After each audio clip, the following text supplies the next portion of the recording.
Hello, my name is Carmen Lúcia Guimarães De Mattos. I'm a professor and a researcher. Today I will introduce you the open class of the course Qualitative Research Method, Ethnographic Approach. Let's go.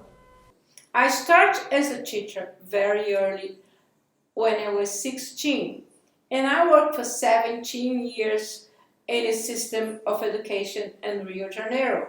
Then I moved to São Paulo and I worked at Mackenzie University, and then as a university professor at Fluminense Federal University in Niterói.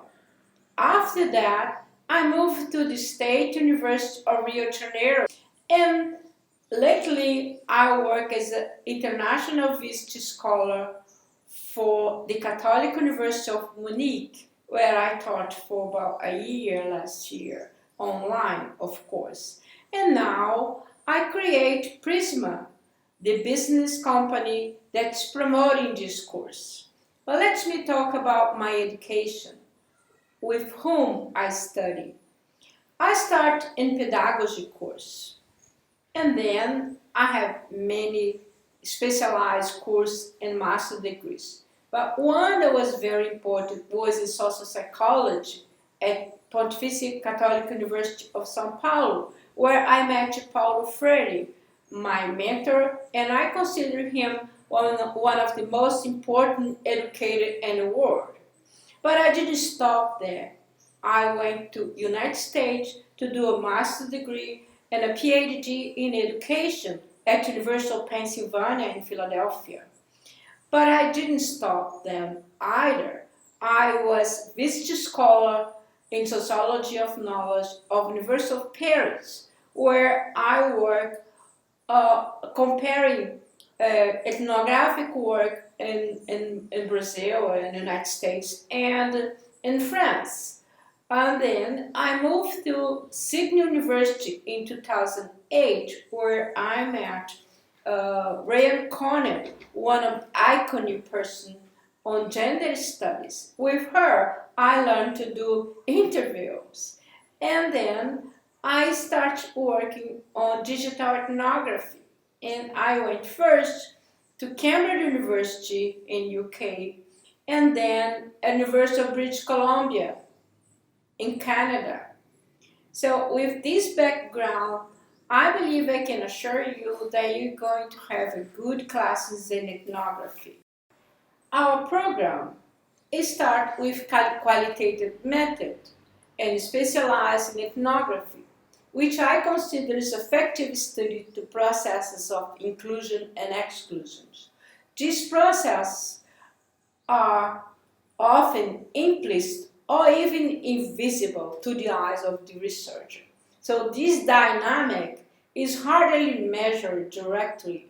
It needs to be investigated from the context through which qualitative methodology is very useful.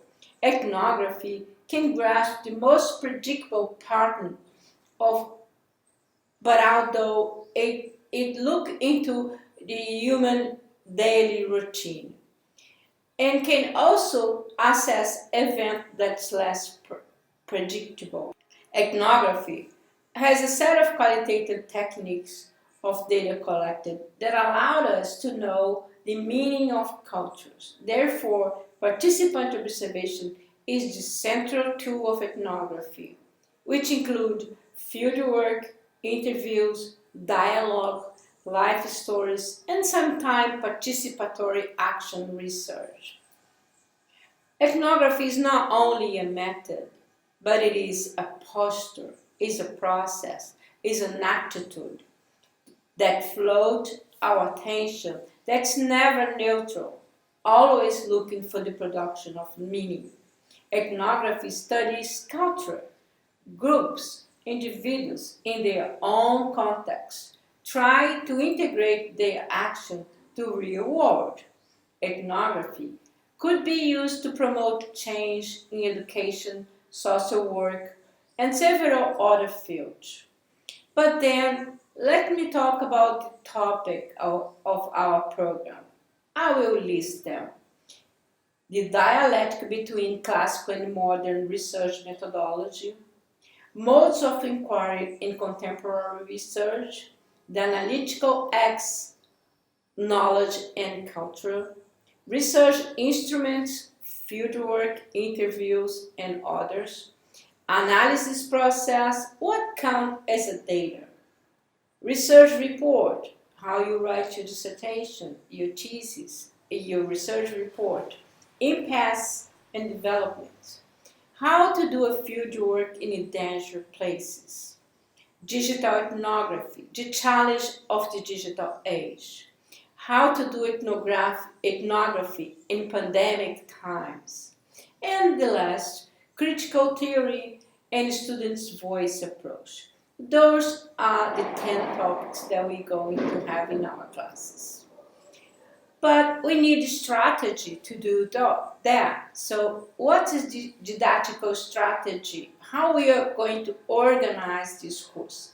Is organized in 3 ways: authors, concepts, and context. Who are the authors? I'm going to cite some of them.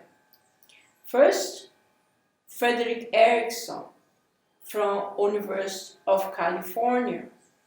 He is my mentor. He's one of the iconic in ethnography, especially video ethnography. He worked with video since the 60s.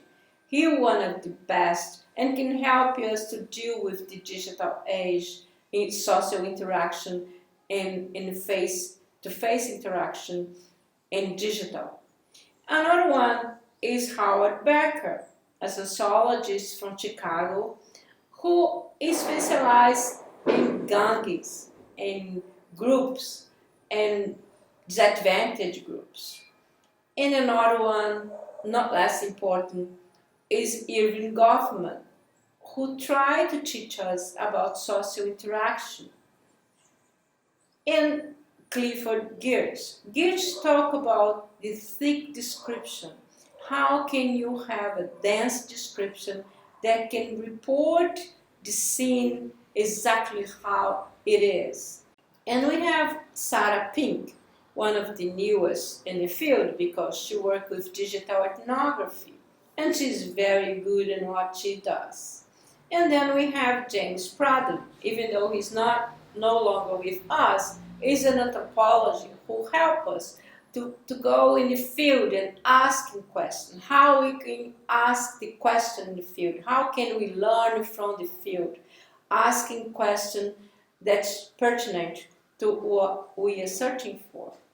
And then we have George Marcus and James and Martin Hamsley. Hamsley, it's very interesting because he teaches us how to create hypotheses, ethnographic hypotheses. What is ethnographic hypothesis? It's a hypothesis that's created along with the process, is always changed. So he called it progressive hypothesis, and I love his work. And then we have Walcott. Walcott is one of the primary studies is a primary author on state case studies. He worked studying one principle in school for about 2 years. He wrote a very interesting book about it. And Johan Meehan, who worked in the border of Mexico and the United States, dealing with second language acquisition. He studied students that doesn't go well in school because they don't acquire the English language good enough to pass. And he asked about tracking system, how the tracking system track a student behind their grade level and keep them from progressing. He has a very good work too.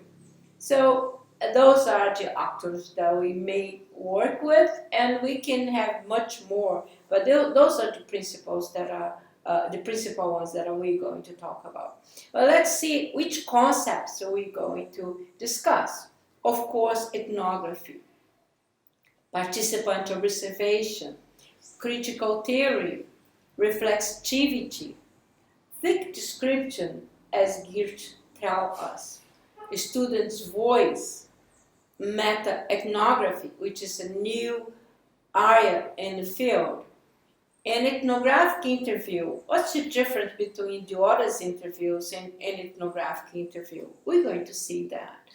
Ethnographic case study. Is it a case study, one person, one city, one group, one classroom, one institution, or just one person?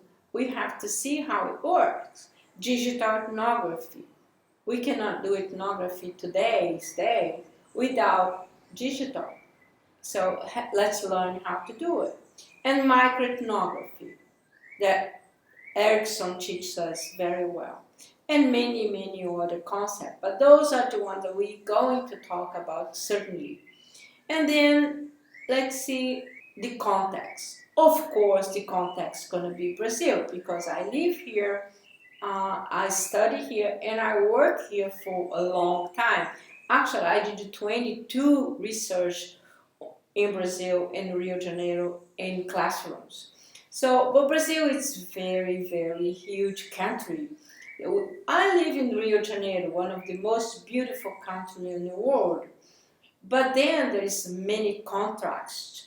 We have more than 1,000 favelas who are combined with the most rich rich places in Rio. So they are incrustated in the best place that we can live. At the same time, they have excruciating disadvantaged situation, space of living, crowd space of living. And then we have São Paulo. São Paulo is the business city in Brazil, one of the largest in South America. And São Paulo also holds one of the most important universities in Brazil and South America. And so we cannot pass by without talking about São Paulo, and especially about the richness and how economically and financially São Paulo is the main city in Brazil. And certainly not, we can avoid talking about the Amazon, the indigenous people, the Amazon River, the Amazon region. So we're going to talk about the Amazon, and especially because in terms of environmental, is one of the most important topics in the world. This is the context that I live in, and I hope you're going to enjoy to talk about these issues. But I have some assignment too, so at least 5 assignments. One is reading the books and articles that I will suggest, and the reference is going to be available for you in our platform. And watching the suggested video on the themes that we're going to explore. Visiting websites. On each class, I will offer you suggestions for websites that you can visit and learn from. And 2 main tasks. One is making familiar strange. What means that you're going to collect a set of cards and you're going through your day making notes about what you do daily in every single hour or every single minute that you living in. So this is a task that is the first task that we're going. I'm going to talk about that later, explain how it works. And the second and the last one is called evidentiating difference, which means that you're going to interview someone that's different from you, very different from you. You're going to be surprised how it's interesting to find someone different from you. So if you have any problem, any question, any difficulty with these assignments, you're going to find me on my email that's going to be in a post.